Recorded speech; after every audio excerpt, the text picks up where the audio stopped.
은혜 더하시고 또 큰 역사 더하여 주실 줄 믿습니다. 아멘. 우리 이 수요일 저녁에는 우리 계속해서 하나님을 경험하는 삶, 하나님을 경험하는 삶을 주제로 우리가 함께 같이 말씀 나누고 있습니다. 예, 그 가운데 우리 이제 11단원, 이제 제 11단원 하나님 나라의 시민들에 대해서 우리가 말씀을 나누고 있습니다. 우리가 쭉 하나님을 경험하는 삶의 7가지 원리에 대해서 우리가 쭉 이야기를 해왔고요. 이제 11단원에서는 하나님 나라 시민들에 대해서 이야기하는데, 지난 이제 11-1과에서는 세상을 향한 사명, 우리 하나님 나라의 백성들, 하나님 나라의 시민들에게 주신 그 사명에 대해서 이야기를 나누었고요. 오늘은 이제 하나님 나라의 방법들, 하나님 나라의 방법들에 대해서 우리와 같이 말씀을 나누고자 합니다. 자, 하나님 나라의 그 원리는 세상의 원리와 현저히 다르다, 완전히 다르다라는 이야기가 되겠죠. 하나님 나라의 시민들, 우리가 좀 전에도 말씀드렸지만 우리는 이제 이 땅 가운데 속해 있지만, 그러나 우리의 원래 소속은 또 어디냐면 바로 하나님 나라의 소속이 되어 있는 것입니다. 마치 우리나라에 이제 우리나라에서 다른 나라로 대사관을 이제 임명을 해서 보내죠. 그럼 그 대사, 만약에 이제 미국에 가 있는 이제 대사, 이제 주미 대사가 되겠죠. 그러면 그 미국 대사는 거주하고 있는 곳이 어디예요? 미국이죠. 미국. 그러나 그의 몸은 미국에 있지만 그는 어디 사람입니까? 소속은 한국 사람이죠. 대한민국 사람. 그래, 대한민국의 사람으로서, 그리고 대한민국을 대표하는 대사로서 그 미국 안에 살아가게 되는 것이죠. 자, 우리도 마찬가지로 하나님 나라에 소속이 있으나 우리는 이 땅 가운데, 쉽게 얘기하면 우리도 하나님 나라의 대사로서 지금 이 땅 가운데 와 있다라는 것을 우리가 기억해야 되겠습니다.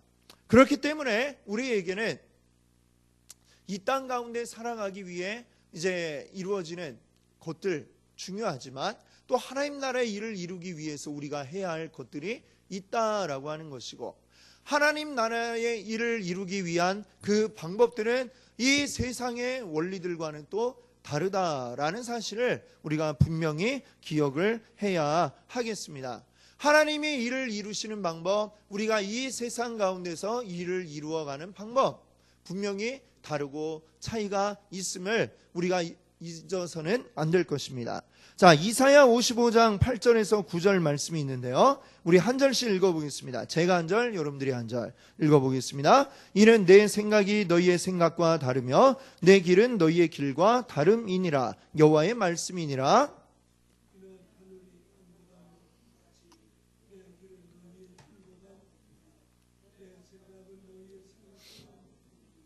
아멘. 자, 여기 보니까 하나님이 우리에게 분명하게 말씀을 하시죠. 내 생각은 너희의 생각과 다르다. 또 내 길은 너희의 길과 다르다라고 했습니다. 자, 단순히 다르기만 할 뿐만이 아니라 9절에 보니까요, 하늘이 땅보다 높음처럼 하늘과 땅은 절대 맞닿을 수가 없죠. 예. 완전히 하늘은 높은 데 있는 것처럼 하나님의 생각은 우리의 생각보다 훨씬 더 높다. 절대로 이거는 같아질 수 없는 어마어마한 차이의 그러한 간격이 있음을 우리에게 말씀하고 있습니다. 우리의 생각과 하나님의 생각은 다를 뿐만 아니라 하나님의 생각이 훨씬 더 높다라는 이 사실을 우리가 잊어서는 안 되겠죠. 그러면 우리는 마땅히 무엇을 따라야겠습니까? 하나님의 생각을 따라야 할 것입니다. 요한복음 18장 36절도 그런 말씀을 우리 예수님 하고 계십니다. 내 나라는 이 세상에 속한 것이 아니니라. 만일 내 나라가 이 세상에 속한 것이었더라면 내 종들이 싸워 나로 유대인들에게 넘겨지지 않게 하였으리라. 이제 내 나라는 여기에 속한 것이 아니니라. 예수님 분명 이 땅 가운데 계셨고 이스라엘의 또 백성으로 사셨지만, 그럼에도 불구하고 오늘 말씀하지 않습니까? 내 나라는 여기에 속한 것이 아니라, 하나님 나라의 예수님의 신분이 거기에 속해 있음을 우리에게 말씀하고 계십니다. 골로새서 2장 8절은 또 뭐라고 말씀합니까? 같이 한번 읽어보겠습니다. 누가 철학과 헛된 속임수로 너희를 사로잡을까 주의하라. 이것은 사람의 전통과 세상의 초등학문을 따름이요 그리스도를 따름이 아니니라. 아멘. 이 세상의 많은 철학과 또 헛된 속임수, 철학이라고 하는 것이 곧 이 세상 학문을 이야기하고 이 세상 사람들의 생각, 사고방식을 이야기한다 할 수 있겠습니다. 그러나 그것을 따름은 그리스도를 따름이 아니다.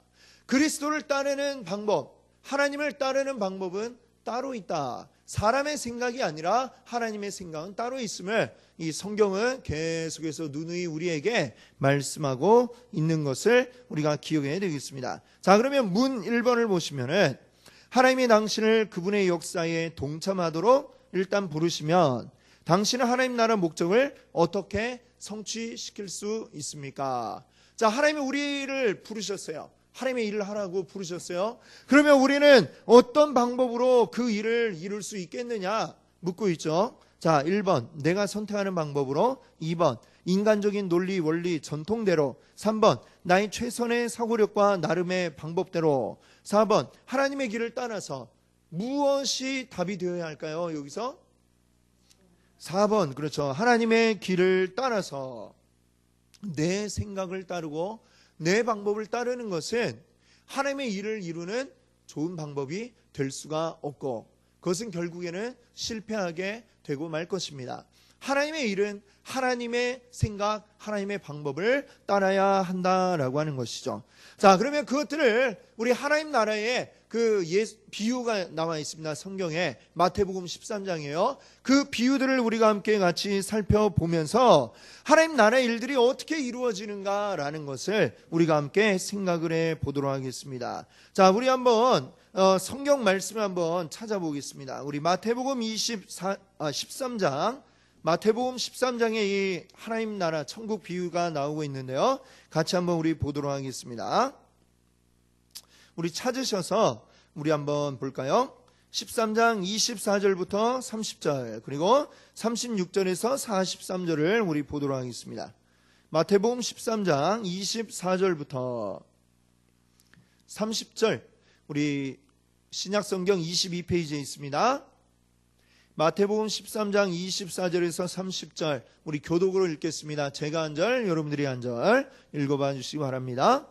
예수께서 그들의 앞에 또 비유를 들어 이르시되 천국은 좋은 씨를 제 밭에 뿌린 사람과 같으니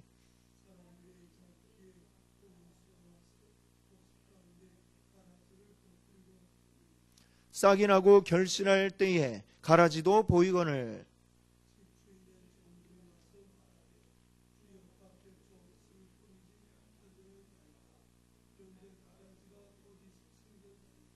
주인이 이르되 원수가 이렇게 하였구나. 종들이 말하되 그러면 우리가 가서 이것을 뽑기를 원하시나이까?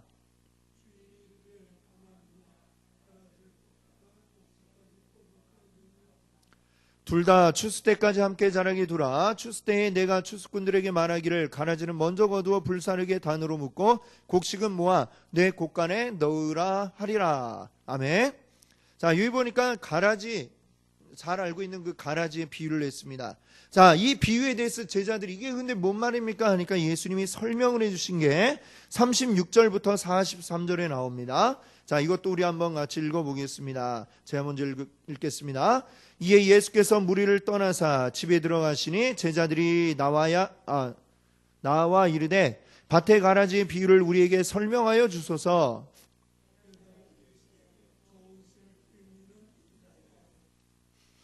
밭은 세상이요 좋은 씨는 천국의 아들들이요 가라지는 악한 자의 아들들이요.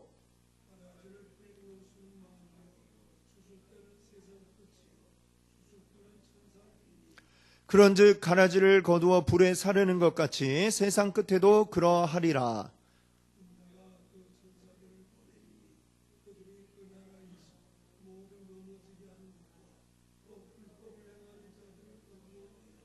풀무불에 던져 넣으리니 거기서 울며 이를 갈게 되리라. 함께합니다. 그때의 의인들은 자기 아버지 나라에서 해와 같이 빛나리라. 귀 있는 자는 들으라. 아멘. 자, 이 비유에 대해서 예수님이 이제 하나하나 이제 해석을 해주셨습니다. 자, 그 해석에 따라서 한번 그 밑에 우리 문 2번에 1번에 있는 그 줄을 그어볼까요? 자, 비유에서 좋은 씨를 자기 밭에 뿌린 사람, 그 사람은 누구라고 이야기합니까? 인자는 곧 이제 예수 그리스도 하나님 이렇게 나타내는 말이 되겠습니다. 그러면 그 밭에 이제 뿌린 좋은 씨는 무엇일까요? 천국의 아들들. 그렇죠. 예수님이 천국의 아들들이다 이렇게 말씀하셨습니다. 그러면 그 씨를 뿌린 이 밭은 무엇일까요? 세상 가운데 이 씨를 뿌렸다 했습니다. 자, 그러면 그곳에 와가지고 다시 이제는 좋은 씨가 아니라 가라지의 씨를 뿌린 사람이 있습니다. 그는 누구일까요? 마귀, 그렇죠. 원수 마귀라고 이야기합니다. 자, 그러면 이 마귀가 뿌린 가라지는 무엇일까요? 악한 자의 아들들이라고 했습니다. 자, 그러면 그것이 바로 거둘까요? 종들이 그랬더니 아니다, 두어라. 추수 때가 가까웠다. 자, 추수 때는 언제입니까? 그러면 세상 끝이다. 세상 끝날 때. 그러면 그 추수할 때의 추수꾼들은 또 누구라고 이야기하고 있습니까? 천사들이 추수할 것이다. 자, 이 비유의 말씀, 자, 보니까 어떻습니까? 이 비유에 의하면 두 부류의 사람들이 있어요. 자, 그 중에 어떤 사람들이 그리스도의 왕국, 하나님 나라에 속한 자들이 되겠습니까? 두 부류, 좋은 씨앗 그리고 가라지가 있습니다. 어떤 자들일까요? 좋은 씨, 바로 그 좋은 씨는 뭐라고 그랬어요? 천국의 아들들이다 그랬죠. 가라지는 반대로 악한 자의 아들들이라고 했습니다. 자, 그런데 이 두 부류가 지금 현재는 어떻다는 이야기예요? 지금 같이 있다라는 이야기를 하고 있습니다. 근데 그것이 결국에는 다시 나뉘어지고 갈라질 거다라고 했죠. 그때가 언제입니까? 세상 끝이다. 이 세상 끝날, 하나님 나라가 완전하게 이루어질 바로 이 세상 끝날에는 완전히 이 두 부류가 갈라지게 된다 했습니다. 그러면 이 비유의 말씀이 우리에게 의미하는 것은 무엇입니까? 자, 세상 끝날 전에는 어떻다는 이야기죠? 계속해서 함께 있다라고 하는 것이죠. 이 세상 가운데 함께 있다는 얘기는 곧 사실은 이 교회 안에도 우리가 같이 가라지와 알곡이 함께 존재하고 있다라는 이 사실을 우리가 기억해야 할 것입니다. 같이 있는 그 가운데서 우리는 살아가고 있기 때문에 그 가운데서 우리들은 계속해서 알곡이 성장할 수 있도록 이 성도와 교회는 함께 그 일들을 해 나가야 하는 것이죠. 그 알곡들이 시들지 않고 계속 자라나서 세상 끝날까지 이제 살아갈 수 있도록 버텨갈 수 있도록 그것을 돕는 일들이 계속해서 우리에게 이루어져야 할 것을 우리에게 말씀하고 있습니다. 자, 그러면 이것 말고 우리 또 그 다음에 겨자씨의 비유가 나오는데요. 13장 31절 32절입니다. 31절 제가 읽고 32절 여러분들 읽으시기 바랍니다. 또 비유를 들어 이르시되 천국은 마치 사람이 자기 밭에 갖다 심은 겨자씨 한 알 같으니.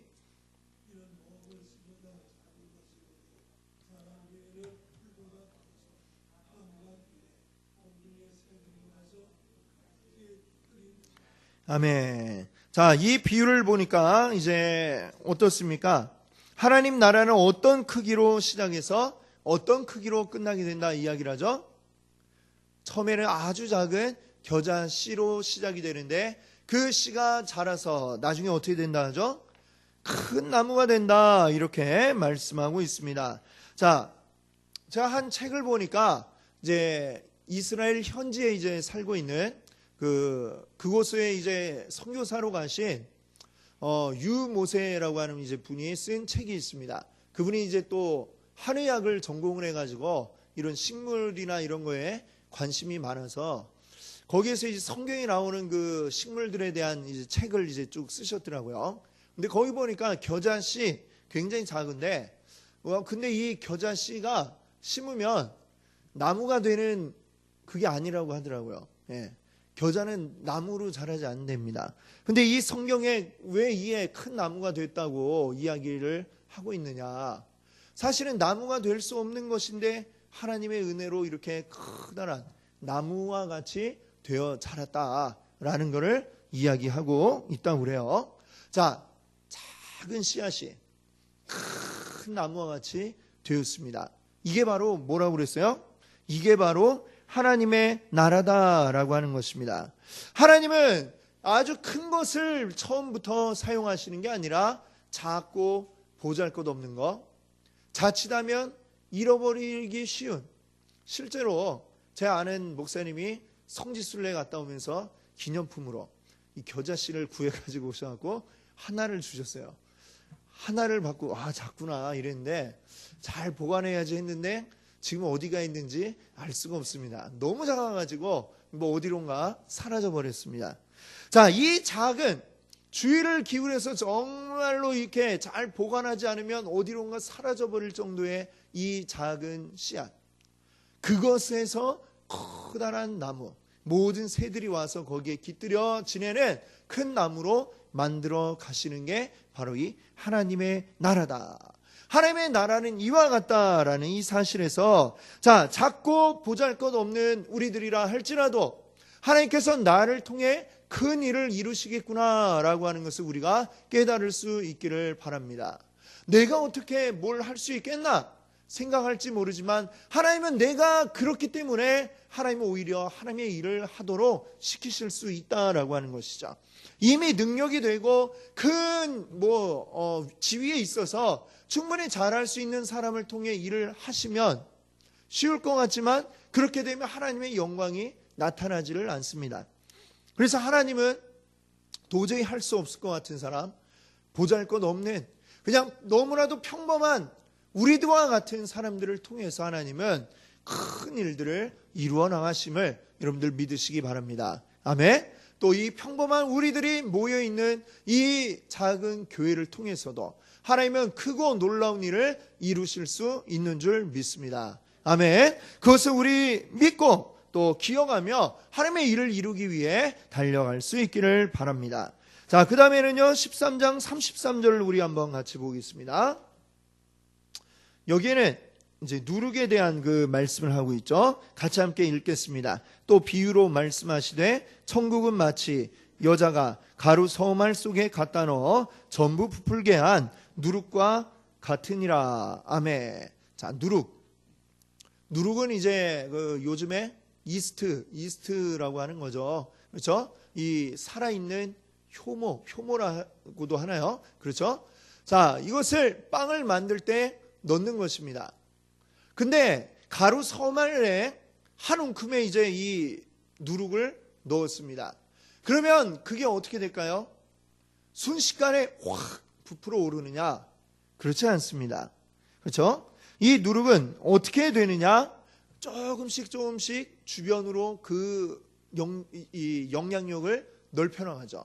그래서 마침내는 모든 가루가 다 부풀어 오르게 되는 그런 것을 우리가 보게 됩니다. 자, 그래서 이 질문, 문사의 이 질문 보세요.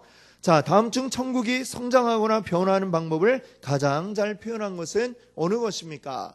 자, 나와 있는 보기 중에 어떤 것일까요? A, B, C 가운데 B, 그렇습니다. 천국은 꾸준히 그러나 철저히 자란다라고 하는 것입니다. 천국은요, 뭐 갑작스럽게 막 뻥 하고 폭발하듯이 이루어지는 것이 아님을 우리가 기억해야 하겠습니다. 그러나 그렇다고 가만히 멈추어져 있는 것도 아니다라고 하는 것이죠.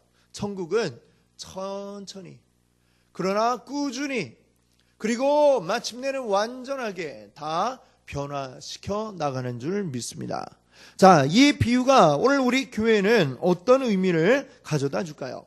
자, 우리 가운데 너무나도 뭐 변화가 별로 없는 것 같다라고 느껴질지 모르겠습니다. 그러나 이 조그마한 변화가 우리 가운데 계속해서 이루어져 나갈 때에 그 변화들이 모이고 마침내는 그 가루 전체를 부풀게 만든 누룩과 같아 역사가 일어나게 될 줄 믿습니다. 그 역사를 믿고 이 꾸준한 변화가 우리 가운데 날마다 나타날 수 있도록, 그러나 우리가 또 생각할 것은 반대로 그 조그마한 변화도 우리에게 있지 않으면 이 누룩이 잘못된 게 아닌가?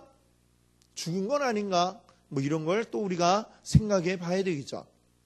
그래서 우리 안에 비록 작을지라도 계속되는 변화가 그치지 않고 나타날 수 있기를 우리 소망하면서 또 함께 기도할 수 있기를 바랍니다.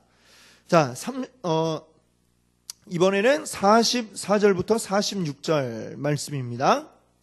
두 개의 비유가 나오고 있는데요. 제가 44절, 여러분들이 45절, 우리 마지막 절은 다 함께 같이 읽겠습니다. 44절부터 읽겠습니다. 천국은 마치 밭에 감추인 보화와 같으니 사람이 이를 발견한 후 숨겨두고 기뻐하며 돌아가서 자기의 소유를 다 팔아 그 밭을 사느니라.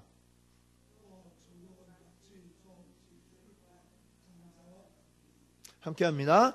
극히 값진 진주 하나를 발견함에 가서 자기의 소유를 다 팔아 그 진주를 사느니라. 아멘. 자, 이 두 개의 비유는 비슷한 내용을 가지고 있습니다. 여기에서 이야기하는 것, 그 천국에 들어가는 게 우리에게 얼마나 중요하냐라는 걸 보여주는데, 얼마나 중요할까요? 뭐라고 얘기할 수 있을까요? 얼마나 중요합니까? 자, 앞에 보세요. 그 밭에서 보화를 발견한 사람 가서 어떻게 했죠? 네, 자기 소유를 다 팔아서 그 밭을 샀습니다. 자기 소유보다 더 중요하다는 거죠. 또 진주를 발견한 장사꾼은 어떻게 했습니까? 그도 역시 자기 소유를 다 팔아서 그 좋은 진주 하나를 샀다라고 이야기하고 있습니다. 천국에 가는 게 얼마만큼 중요하냐? 우리 다른 어떤 무엇보다도 가장 중요한 게 바로 우리가 천국에 가는 것이다. 이렇게 이 비유는 알려주고 있습니다. 그러면 지혜로운 사람은 천국에 들어가기 위해 무엇을 했습니까? 무엇을 했나요? 처음에 밭에서 보물을 발견한 사람, 두 번째 진주를 발견한 사람들은 무엇을 했습니까? 자기의 다른 가진 모든 것들을 다 포기하고 대신에 그 하나를 차지하기를 원했던 것입니다. 그렇죠? 다른 모든 것들을 포기해서라도 내가 이것을 반드시 얻겠다라고 이렇게 그들은 생각했던 것이죠. 우리에게 가장 소중한 가치가 무엇인가에 대해서 이 비유는 알려주고 있는 것입니다. 우리가 이 땅 가운데 살아가면서 너무나도 소중하고 귀한 것들 많이 있습니다. 그러나 그 어떤 것도 천국의 가치와 비교할 수 없음을 우리가 기억할 수 있기를 바랍니다. 이 땅에 있는 것들은 결국에는 다 유한한 것이죠. 언젠가는 끝나버릴 것입니다. 그러나 천국은 우리에게 어떤 것입니까? 무한한 것입니다. 영원한 것입니다. 그 가치가 비교할 수 없겠죠. 무한한 것과 유한한 것 도저히 비교의 대상이 되지를 않습니다. 무한한 것에 우리가 투자를 하는 게 지혜롭고 현명한 자인 줄 믿습니다. 우리에게도 역시 마찬가지에 그 하나님의 은혜에 천국 하나님 나라 우리가 안다면 어떻게 우리가 이 땅에서 이것들 곧 있다가 사라질 것들에 우리가 목을 메고 지낼 수가 있겠습니까? 우리 하나님 나라의 가치를 온전히 알고 그 가치를 위해서 살아가는 우리 성도님들 되시기를 바랍니다. 자, 마지막 우리가 살펴볼 비유는요, 마태복음 25장에 있는 비유입니다. 뒤로 넘기셔서 우리 마태복음 25장에 달란트 비유인데요. 이것도 역시 우리가 잘 알고 있는 그 비유죠. 주인이 먼 나라로 가면서 종을 세 사람 불러가지고 그 종들에게 이제 자기의 재산을 각각 나누어서 맡깁니다. 자, 어떤 사람에게는 5달란트, 또 어떤 사람에게는 2달란트, 어떤 사람은 1달란트 이렇게 맡기고 갔죠. 자, 21절과 23절을 우리 한번 같이 보겠습니다. 21절 같이 읽습니다. 그 주인이 이르되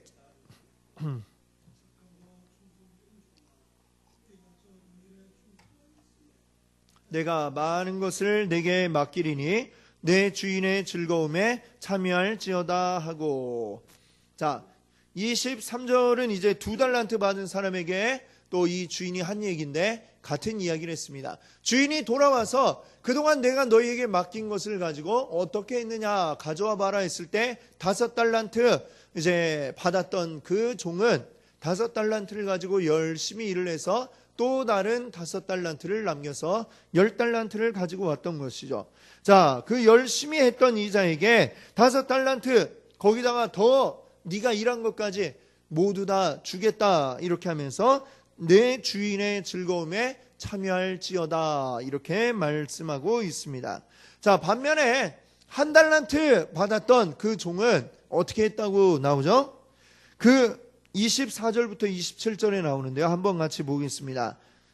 우리 교독으로 함께 읽겠습니다. 1달란트 받았던 자는 와서 이르되 주인이여 당신은 굳은 사람이라 심지 않은 데서 거두고 해치지 않은 데서 모으는 줄을 내가 알았으므로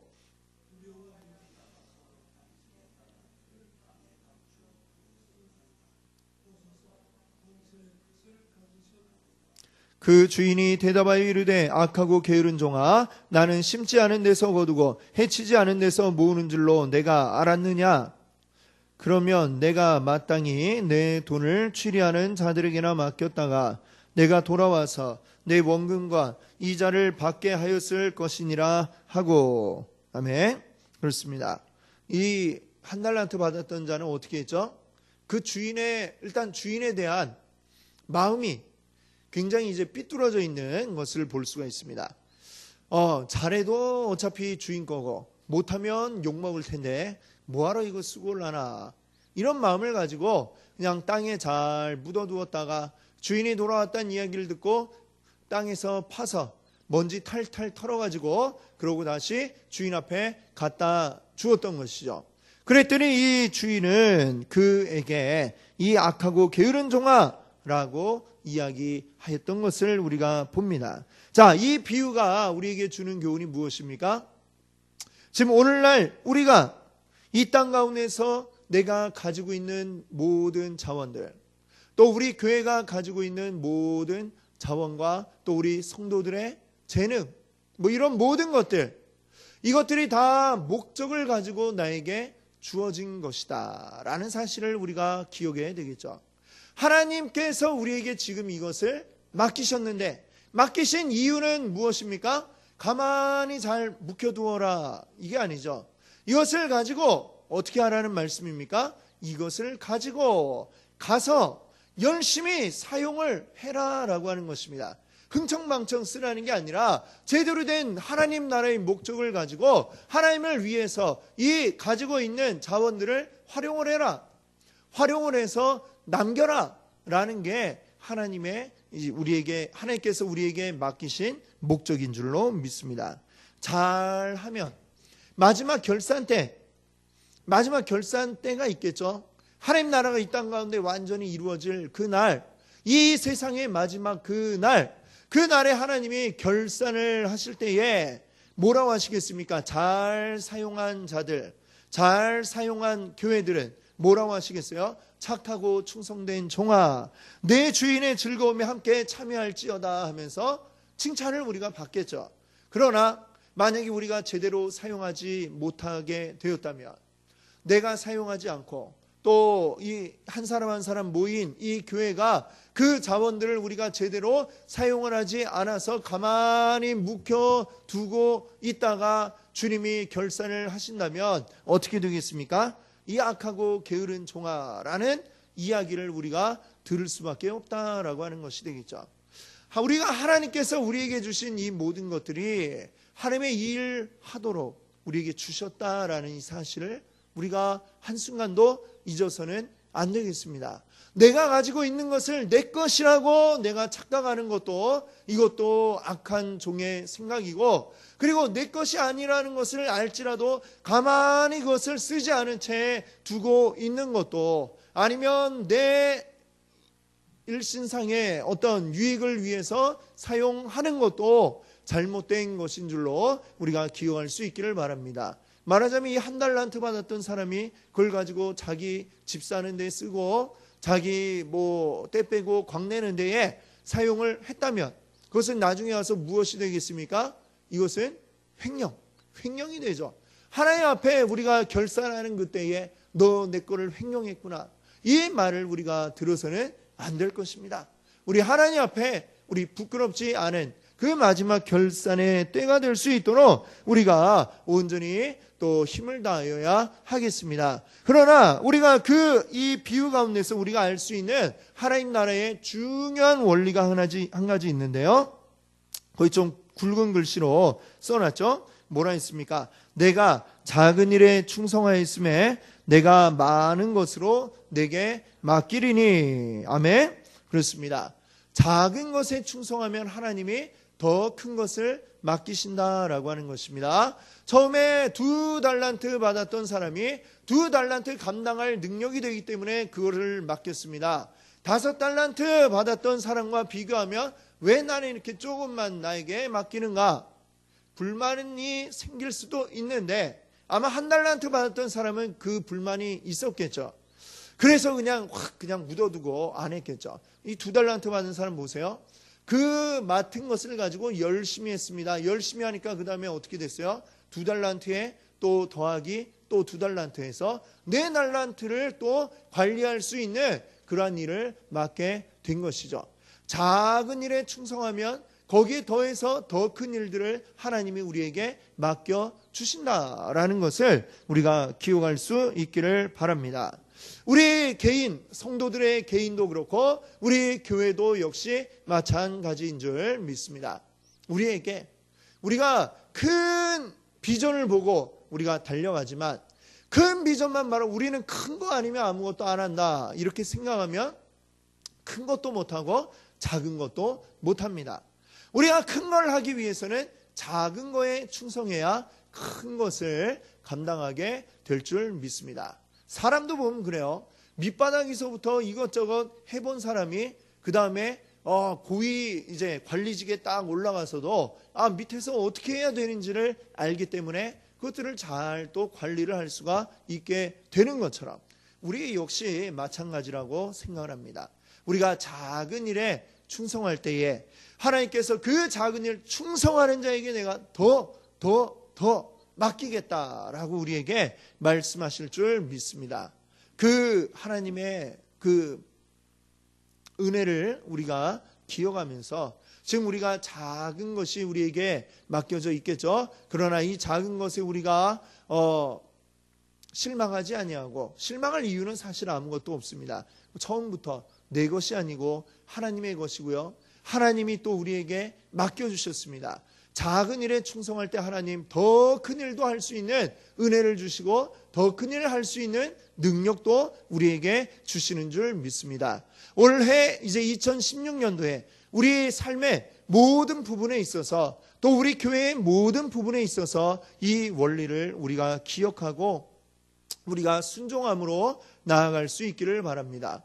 하나님 앞에 우리 작은 것을 충성하시는 우리 성도님들 되시기 바랍니다. 그 가운데 놀라운 역사들, 우리에게 더 크고 놀라운 일들이, 크고 놀라운 역사가, 하나님의 그 놀라운 일들을 우리가 경험하는 일들이 매일같이 이루어져 나갈 줄 믿습니다. 아멘.